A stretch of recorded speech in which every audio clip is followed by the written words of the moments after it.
All right, so like I said, we're going to be doing this live stream on YouTube and Twitch as well as on Zoom. So let me go ahead and get the link for the live stream for you if you wanted to take a look over there. And this is the link. Let me grab that link and I'll paste it in a chat. There you go. All right, so we're going to be continuing on with our cryptography class. So we did our first class for cryptography on Monday, and we're going to be continuing with that. We're going to be using PicoCTF today. So if you have not logged into PicoCTF, then please do so, because we're going to be using PicoCTF to do our exercises today. All right, let's go ahead and start. So this is Hacker Frogs After School, and the subject for today is Classical Ciphers, Part 1. So we're going to be going over a bunch of terms today that go over that talk about cryptography. And welcome to Hacker Frogs After School. So hey there, Hacker Frogs. This workshop is the second session for cryptography basics. In the last session, we talked about the following cryptography concepts. Okay, user AD, I see you there, and oh, you don't need to be in a classroom in PicoCTF. We'll just send you the link for the challenges we're going to be covering at PicoCTF, and you can just go directly to those links after you're logged in. Okay, we learned about encoding last class, and encoding refers to the process of converting data from one form to another, often for the purpose of efficient storage, transmission, or representation.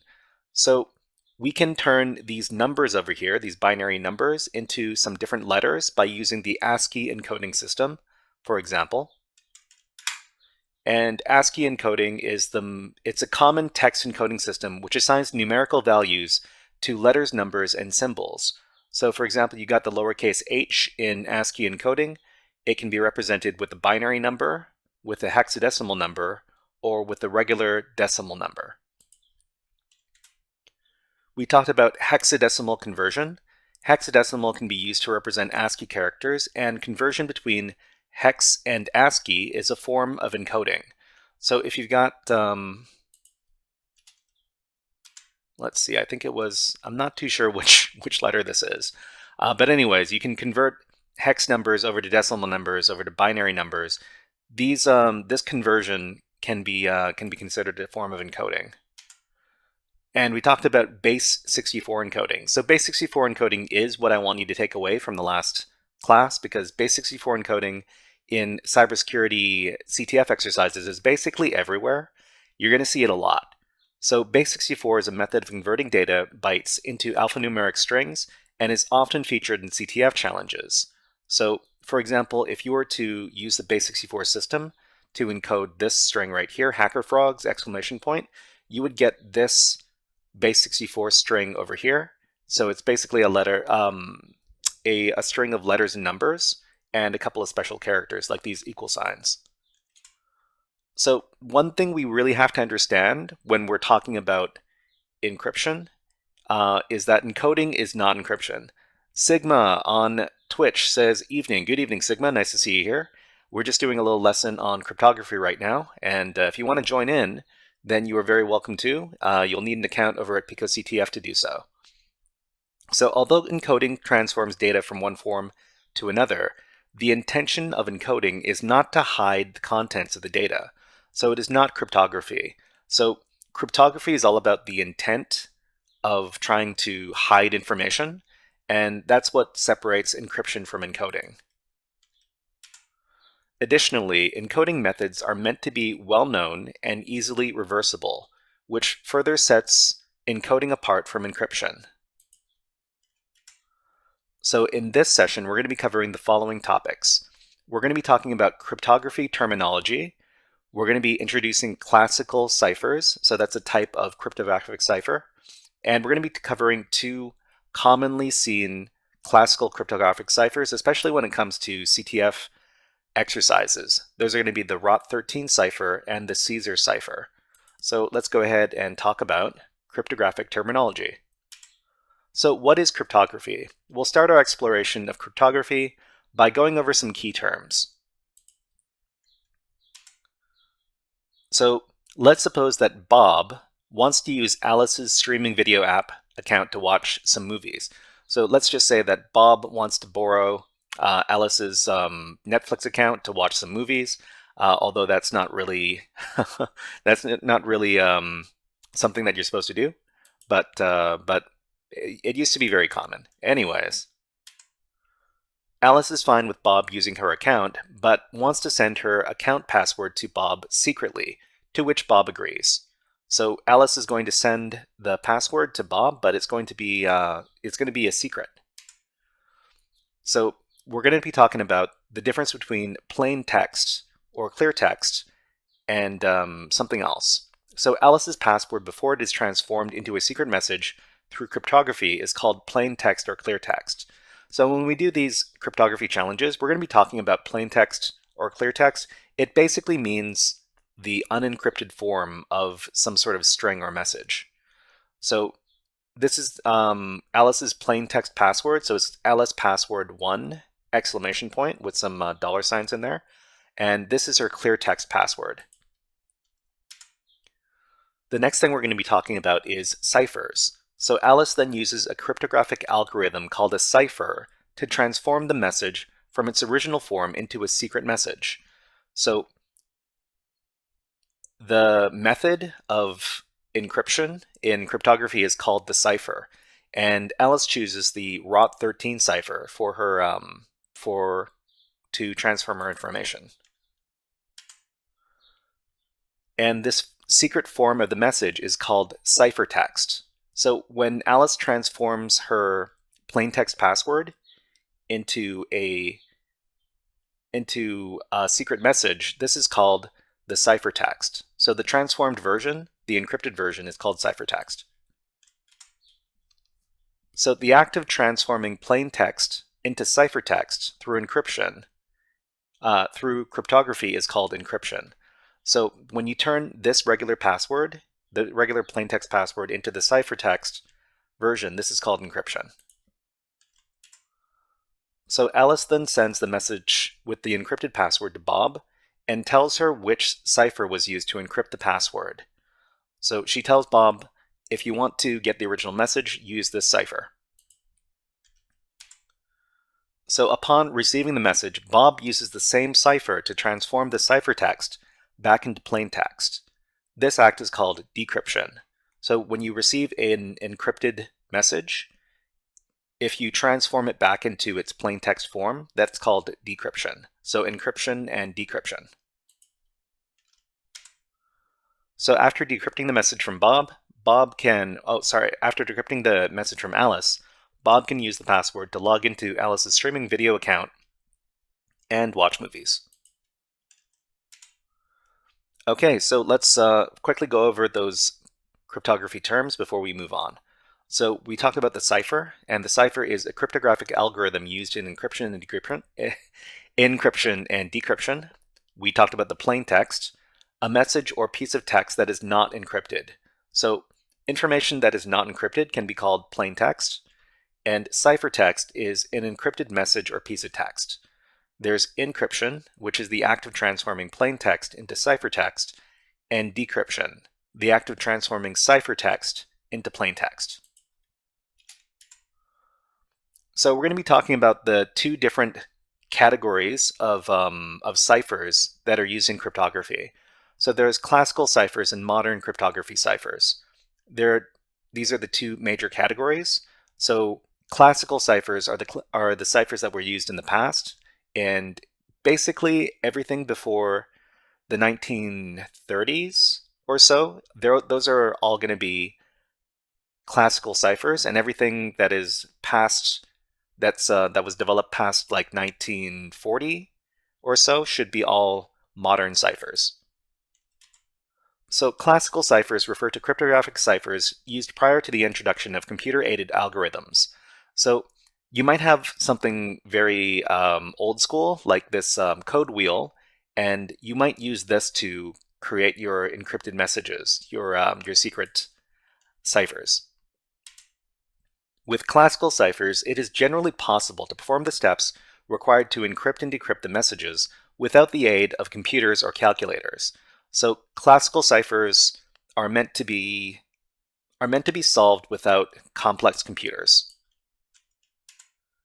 And modern ciphers are ciphers that incorporate complex mathematical operations in their encryption and decryption processes, and are impractical to use without the aid of computer processing. So this is an example of a modern cipher. This is called public key cryptography, where you each one of the people who want to exchange a method have a key that they combine. They combine the information using their keys, and then they send these messages back and forth, and they can decrypt the messages using their keys. So virtually all ciphers used in computer security fall under this category. So this category meaning the modern ciphers as opposed to classical ciphers. Okay, so user BH, I see you, and I am recording your attendance. Thank you very much. Okay. So in our introduction to cryptography, we're going to first learn about classical ciphers for the following two reasons. So we're learning about classical ciphers and not modern ciphers first because, number one, beginning cryptography CTF exercises cover classical ciphers extensively. So we need to learn classical ciphers in order to engage and solve those challenges. So when you do your CTF events, you'll often see classical ciphers. So we're going to be talking about how to interact with classical ciphers to solve those exercises. And number two, more importantly, as an introduction to cryptography, the methods involved in classical cryptography are much easier to understand, since they do not require complex mathematical operations. So I don't know about you, but I am not very good at math, and I have a hard time understanding a lot of the stuff that's going on in modern cryptographic ciphers. And so because we're aiming at a beginner kind of audience, we're going to be studying classical ciphers first. So the first type of ciphers that we're going to be talking about are classical ciphers, which are called substitution ciphers. So what are substitution ciphers? They're a type of classical cryptographic cipher where one portion of the plain text is substituted for a portion of the ciphertext during encryption. So basically it's transforming one character or one letter into another character or another letter. So for example, you might turn the letter A into the letter D and the letter B into the letter E, etc., etc.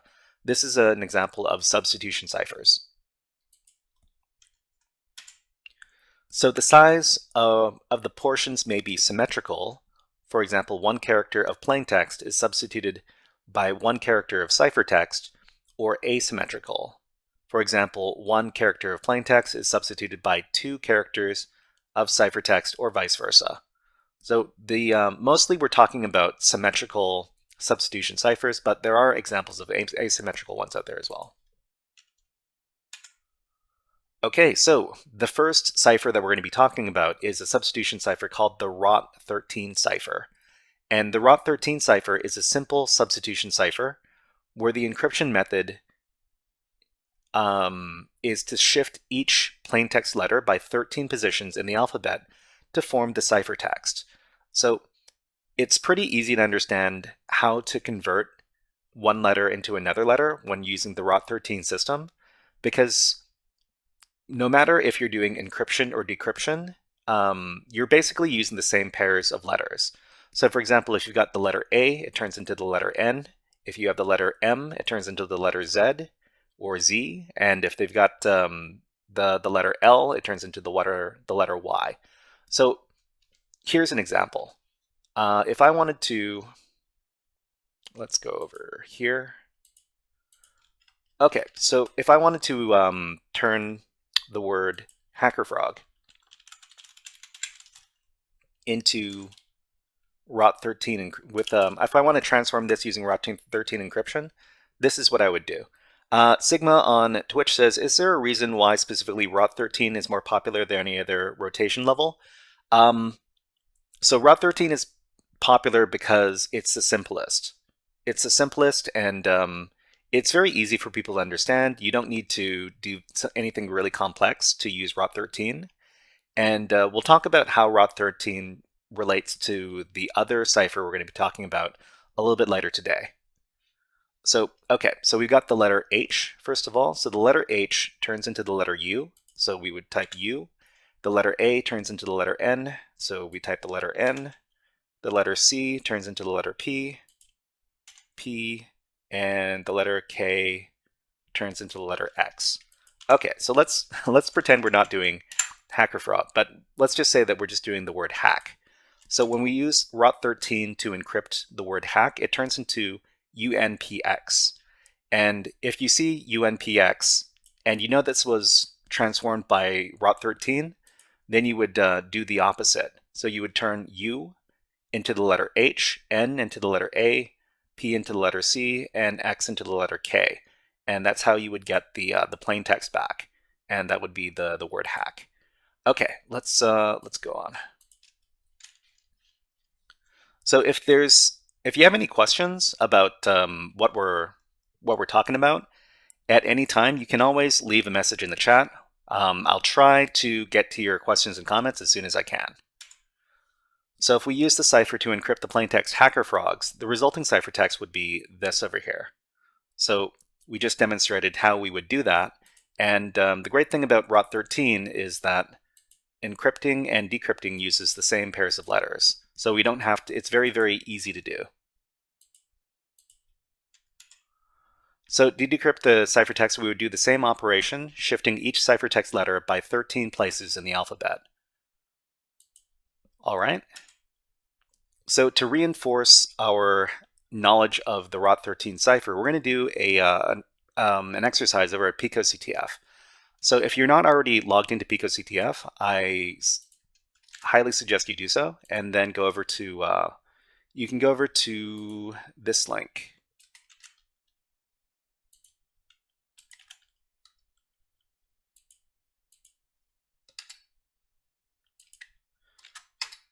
But before we go over to that link, let's go ahead and open up the web shell.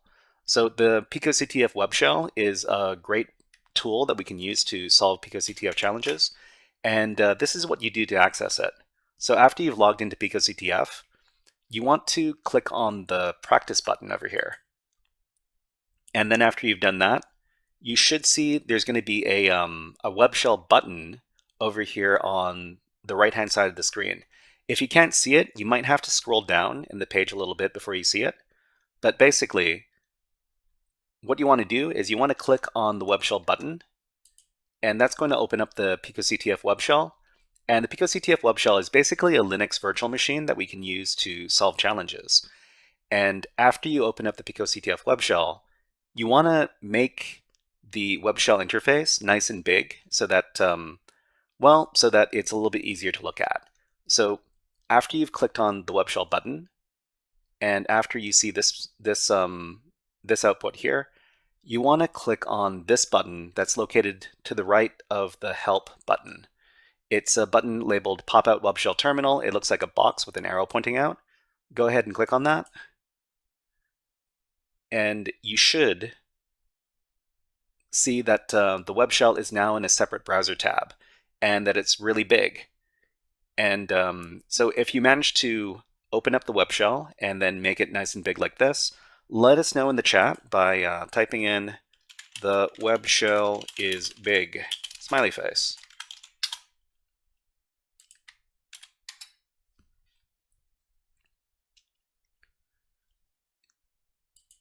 And to everybody else, sometimes the web shell disconnects. So what you need to do is you need to click into the web shell and hit the enter button to reconnect to the web shell.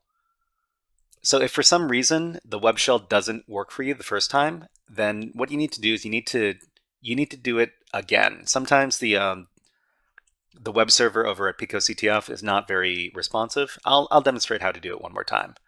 So click on the web shell button. That's going to be on the right-hand side of the screen. Then after the web shell connects, you want to click on this button over here that's labeled Pop Out Web Shell Terminal. And hopefully the web shell appears nice and big. Okay. All right, so let's go ahead and start the challenge. So go back to picoctf, and then let's go ahead and paste in, oops, that's not what we want. Let's see if I can copy this. Nope. I'm going to have to get that from over here.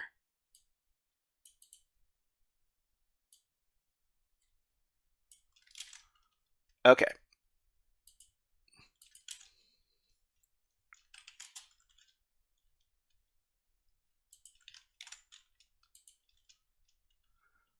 So let me provide everybody with the link one more time for the challenge.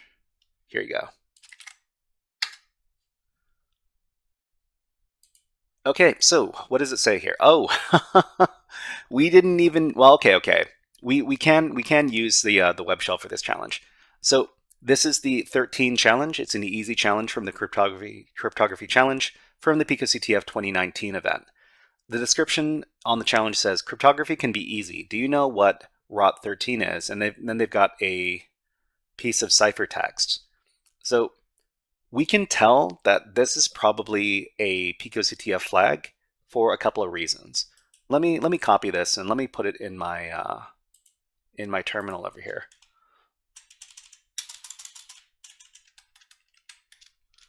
So everybody, what are some signs that this might be a picoctf flag? Can you tell me some something that might tell us that this could be a flag for the challenge? If you know, type in the chat. Otherwise, I'll go over some of the indicators in just a little bit. Okay, on Twitch, we've got some people answering. Great.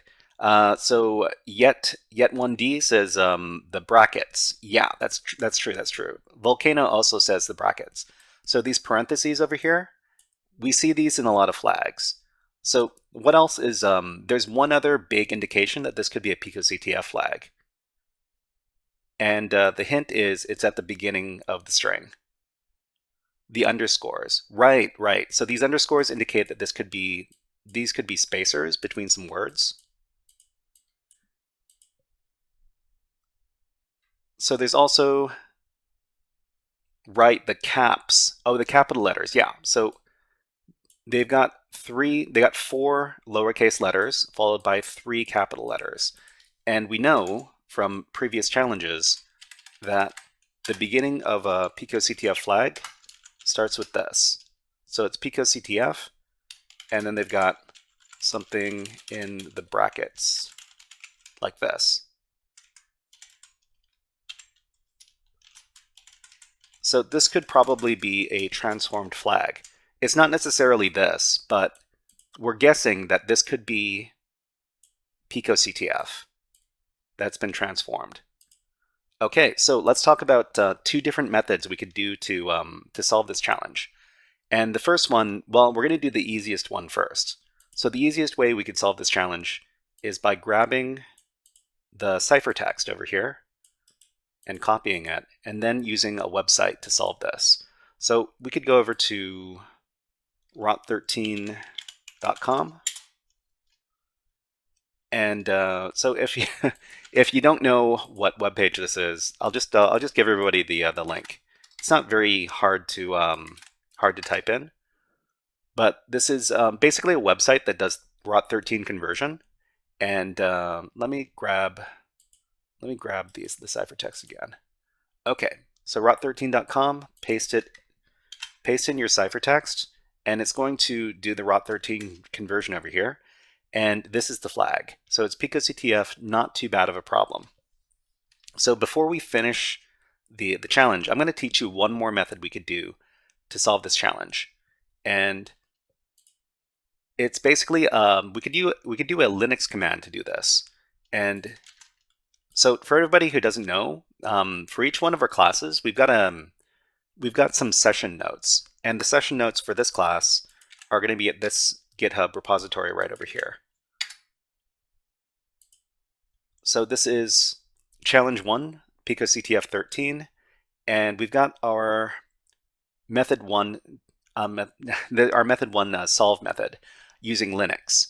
So basically, we're going to use a command like this one over here.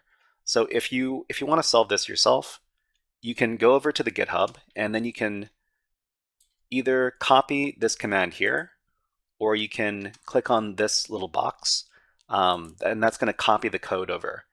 And what we're going to do is we're going to go over to the web shell, and we're going to reconnect if we're not connected.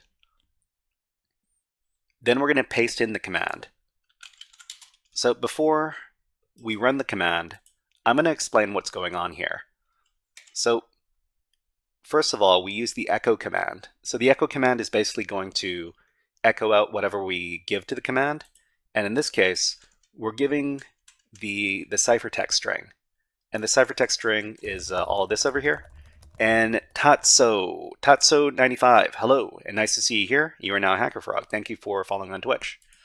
Okay, so we echo out the ciphertext flag here, and then we do a pipe. So a pipe in Linux is basically passing the output of one command into the input of a second command. And the second command is going to be this this transform command over here, tr, and it's going to do whatever is in the text that is A to Z, capital letters, and A to Z in lowercase letters. It's going to turn it into N to Z in capital letters, and then wrap over to A to M in capital letters. And the same thing with the lowercase letters over here. And Jake, Mr. Hack, hello, nice to see you on YouTube. And we're just doing some cryptography here. You're welcome to join if you like. It's this challenge over here. Let me get the link.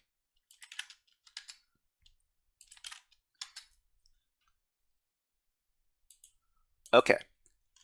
So when we run this command, the tr or transform command is going to take all of the letters from A to Z, uppercase and lowercase, and then apply the transformation.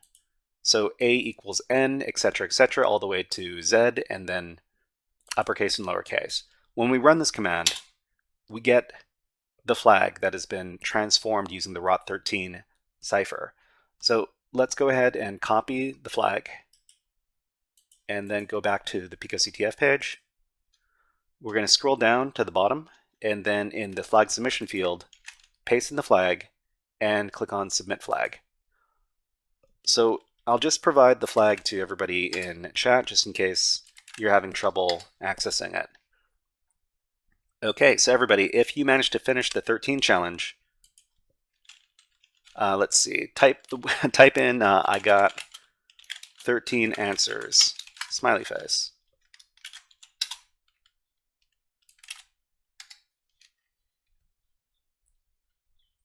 Okay, great to see. As usual, if anybody is having any problems on any of the steps for solving these challenges, let us know in the chat, and we'll try to get you try to get you back on topic, back on track. Okay, so we just talked about the ROT13 cryptography method. And let's go ahead and talk about one other type of cryptography for today's class.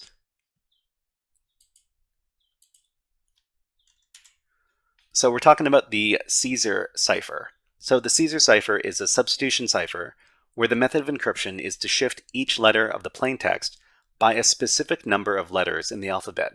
This specific number is called the shift or the key. So for example, if we use the Caesar cipher with a shift of 2 to encrypt the plaintext Hacker Frogs, we would shift each letter 2 positions in the alphabet, and the resulting ciphertext would be this. So each letter is shifted over by 2 letters, so A becomes C, C becomes E, etc., etc.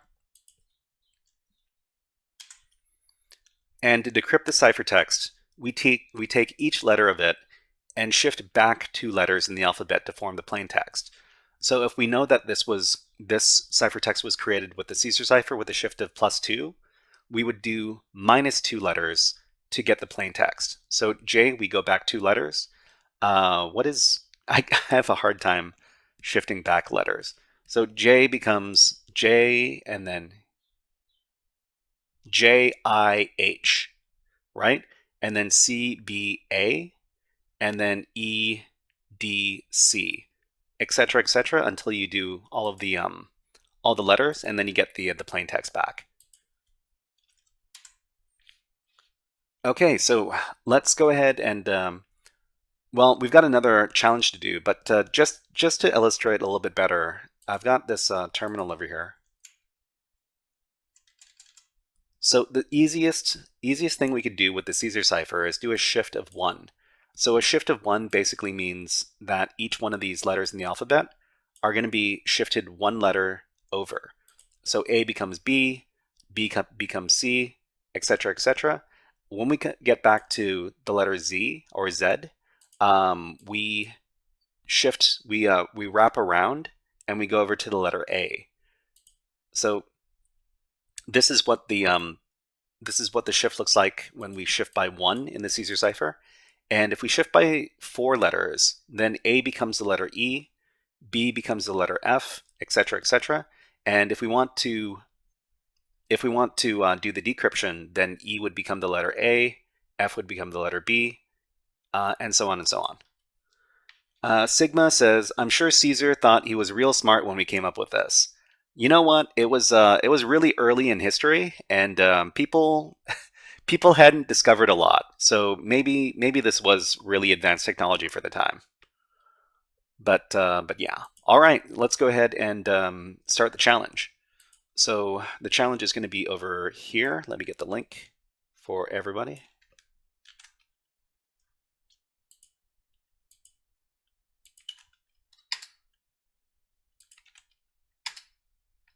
Oh, that's not a very good looking link. Hold on. Let me see if I can use the second link, everybody. I'm putting in 2 links.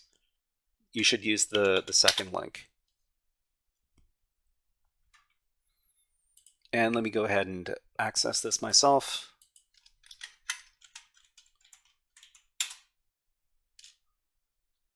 Okay, so this is the rotation challenge from PicoCTF. So rotation is a medium level challenge in the cryptography category from the PicoCTF 2023 event. The description says, "You will find a flag after decrypting this file.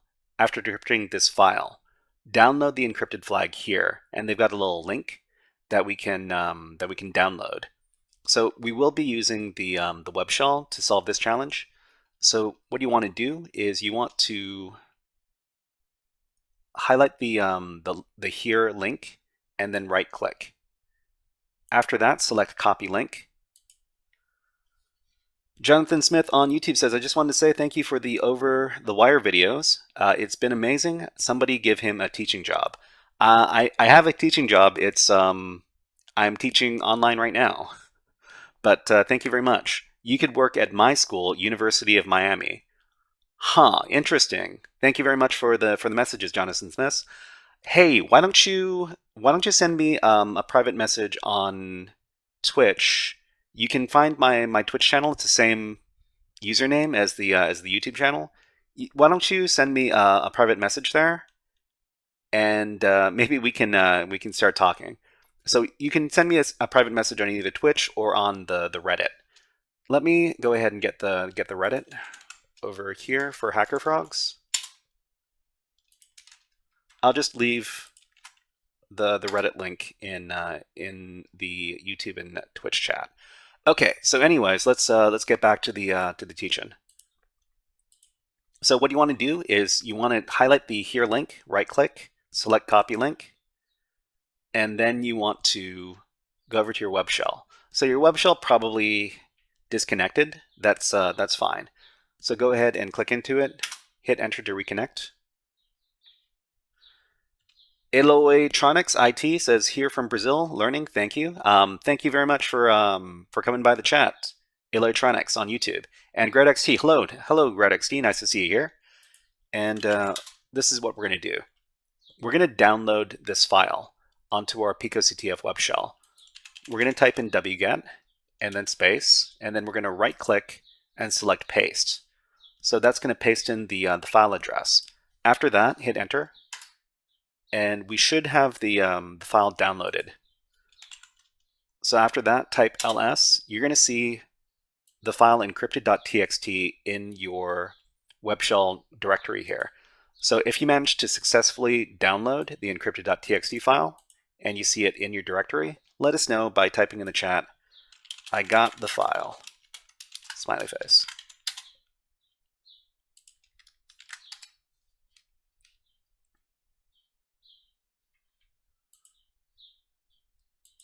Just want to make sure that everybody's at the same place. If you're having troubles, let us know how you're having troubles, and we'll try to get you unstuck and back on track.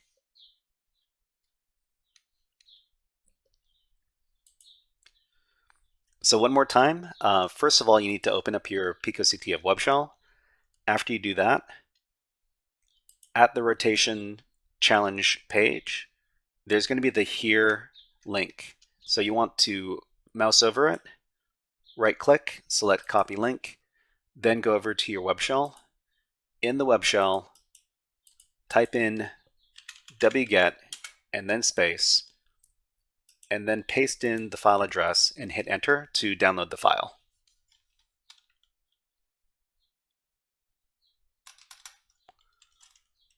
Oh, you know what? I can also just copy and paste this command for everybody to use. So go ahead and use this command here to download the file.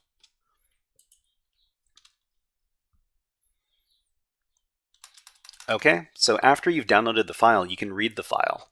So does anybody know what command we use in Linux to read files? If you know, type it into the chat.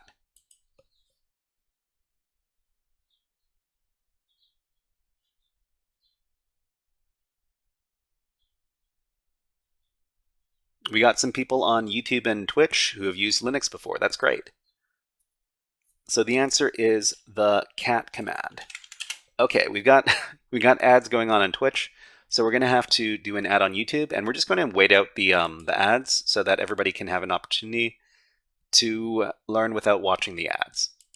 Okay, so there's an ad going on YouTube, there's an ad going on Twitch. We're going to take a 1-minute break so that we can wait for the ads to run past. In the meantime, you can watch some birds. Here is my bird feeder. Here are some birds. We're just going to watch the birds for about a minute. If you need to get up and stretch, if you need to have a little drink, then now is the good time to do so. We'll be back in about 30 seconds.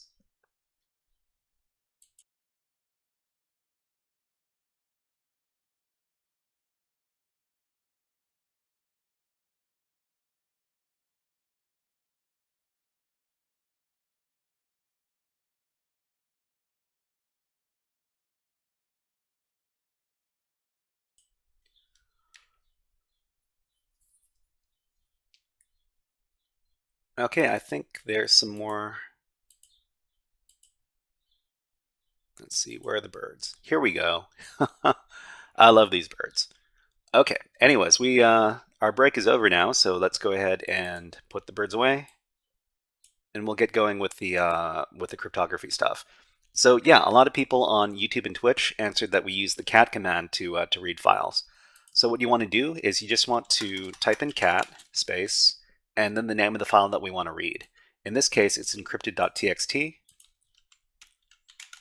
So you can start typing in the word encrypted.txt and then hit the tab key on your keyboard to autocomplete the name of the file. So this is a very useful technique when you're trying to type in the names of really long files. But if you're having a hard time locating the tab key on your keyboard, that's fine. Just type in the word encrypted.txt and then hit enter.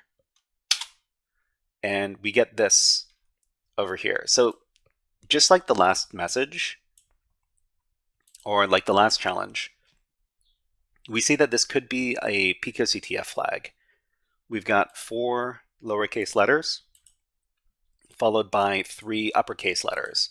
We've got some parentheses or brackets over here, and this is what we're going to do. So the easiest way to solve this challenge is to just use a website to solve the challenge. And this is what we're going to do.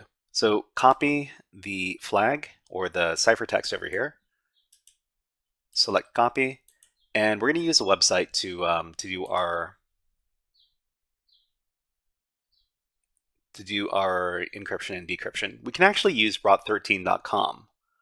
So what we want to do is since we already have rot13.com here, we're going to use this. So we're going to get rid of whatever was here before, just delete it, and then we can paste in the new ciphertext. So let's see. I think we can reload the page.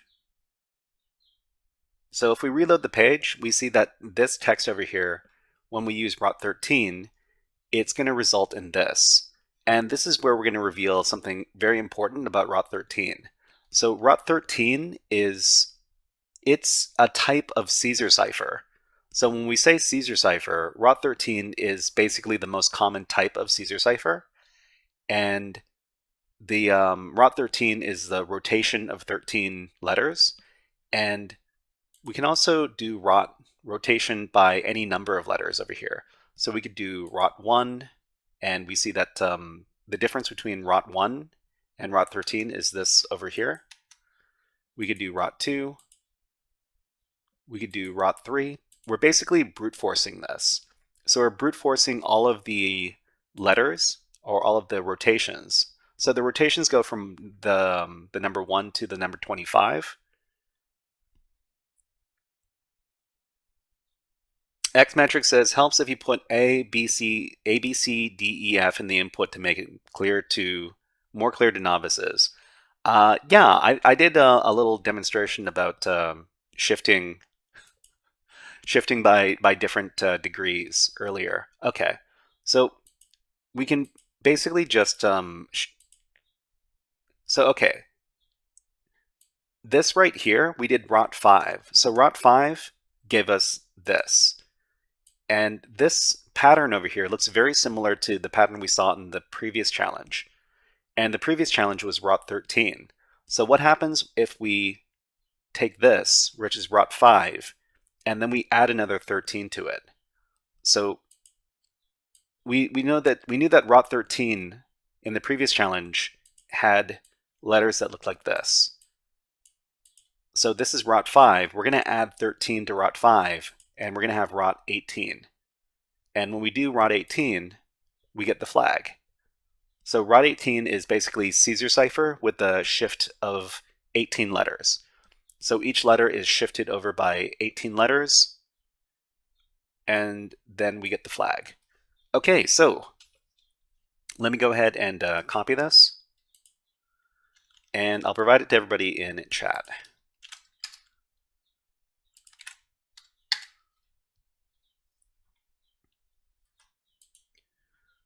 So if there's anything you don't quite understand about Xmetric asks, are you a fan of CyberChef? Is there any way to automate it so that I can recognize human readable text?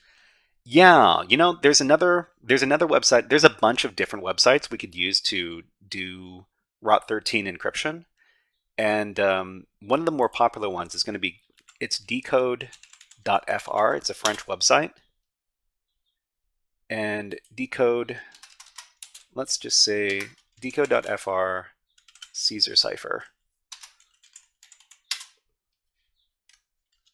Okay, so let me go ahead and give everybody the link for this website. Here you go.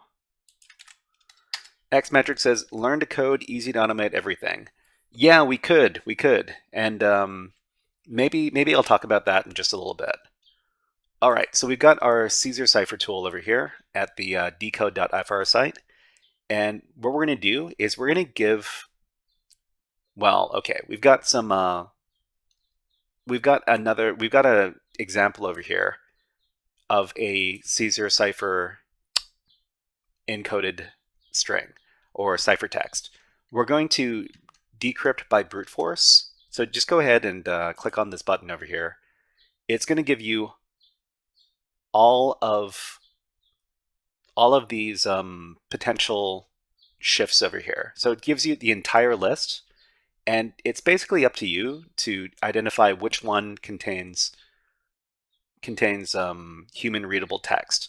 So I think this is French. This is French, so it says la contrasea de uno de los pasantes es purple. Um, I think that's French, or is it Spanish? I can't. Is it Spanish?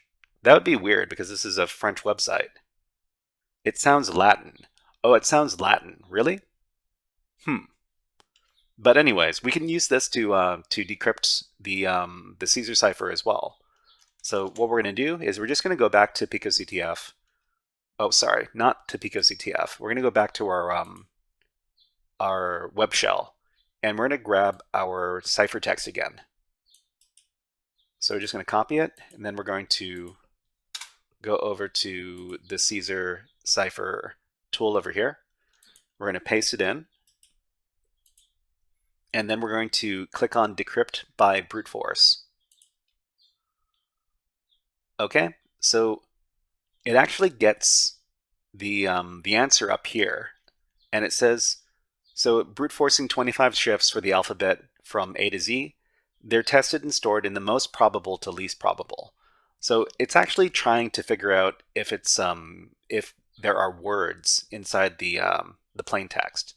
So in this case, it was able to find it, so that's great. GradXT says Romance languages like Spanish and French come from Latin. That's true. That's true. And you're going to see a lot of similarities between stuff like Portuguese and Spanish and French. And even, let's see, what are some other languages that fall into that category? Not completely sure. But yeah, all right, let's go ahead and solve the challenge. So, like I said, this is what we're looking for over here. We can copy it. Italian, right? Italian is another Romance language.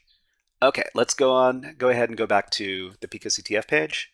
So in the challenge page, we can just click into the challenge submission field over here, paste in the flag, and then click on submit flag. Xmetric says romantic German. I'm pretty sure German is not a Romance language, but yeah, I understand what you're trying to say. Okay, so everybody, if you managed to figure out, or if you managed to solve that challenge, the rotation challenge, please type in the chat. Let's see, I rotated it. Smiley face, just like this. Xmetric says, I know I was being funny. But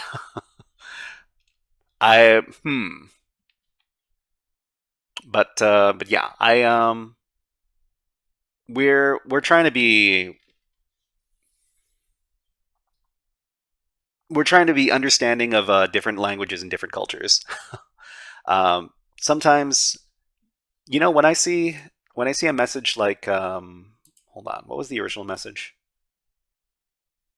No, we don't have the original message here. But when I saw a message like the one that we saw earlier, I thought it looked a lot more like Spanish than French. But anyways, let's go ahead and talk about maybe one more method we could use to. Actually, wait, we don't have enough time. All right, let's go ahead and do our summary of today's class, and then we can finish for the day. So let's review the cryptography concepts we learned in today's workshop. So we talked about a bunch of cryptographic terms in today's workshop. We talked about the word cipher. So cipher is a cryptographic algorithm used in encryption and decryption. We looked at two different ciphers today, the ROT13 cipher and the Caesar cipher. We talked about plain text. So plain text or clear text is a message or piece of text that is not encrypted. If it's not encrypted, then it's called plain text or clear text. And if it is encrypted, it's called ciphertext. So an encrypted message or piece of text is ciphertext.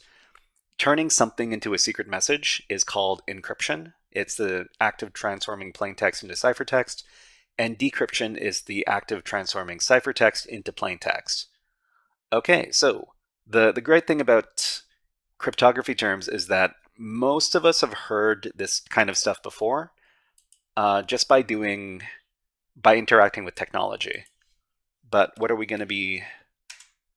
Okay. We also talked about the ROT13 cipher. So the ROT13 cipher is a simple substitution cipher. where the encryption method is to shift each plaintext letter by 13 positions in the alphabet to form the ciphertext. Xmetric says, I got a cool idea for the cipher, gonna go make one real quick. Um, if you manage to create a cipher, let us know, and maybe we can take a look at it.